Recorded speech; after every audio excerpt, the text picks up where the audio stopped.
see the cons. Although her passion for art is inspiring and I'm no one to judge because I'm exactly the same with my videos, the way she gives herself to her art and forgets about everything else makes her many times oblivious to what's going on around her in Hogwarts, outside of the school, and also leaves her out of many gatherings and interactions of MC with his other friends, which on one hand could complicate for them to have a relationship at all, like for them to have enough interaction for it to happen in the first place. But also, if it were to happen, it could easily become a little toxic because on one hand, Badea barely interacts with the MC's friends, and on the other hand, she doesn't really seem to have a social life of her own, which would make it very easy for MC and Badea, if they were together in a relationship, to not have a lot of social interaction outside the two of them, and therefore becoming a little codependent.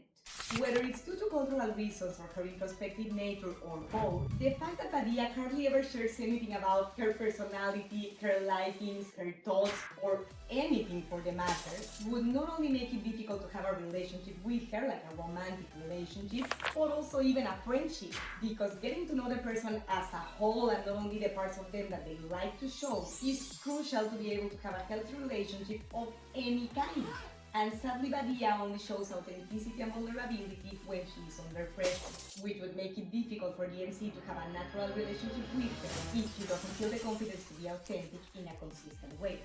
And last but not least, although Badea's extremely logic, introspective, and perfectionist personality would not make the relationship hostile, dangerous, or violent per se, it could easily make it extremely grey, extremely boring, and also would have a rather high risk of being a much more intellectual and cordial relationship than a really romantic and affectionate one.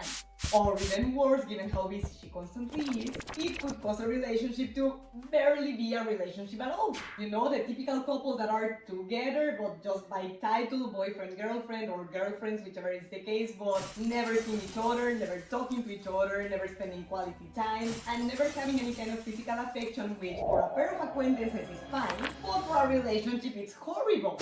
So the conclusion of the toxicometer would be that if Badea stayed the way she is exactly without working on any of the cons, her relationship with MC would go from neutral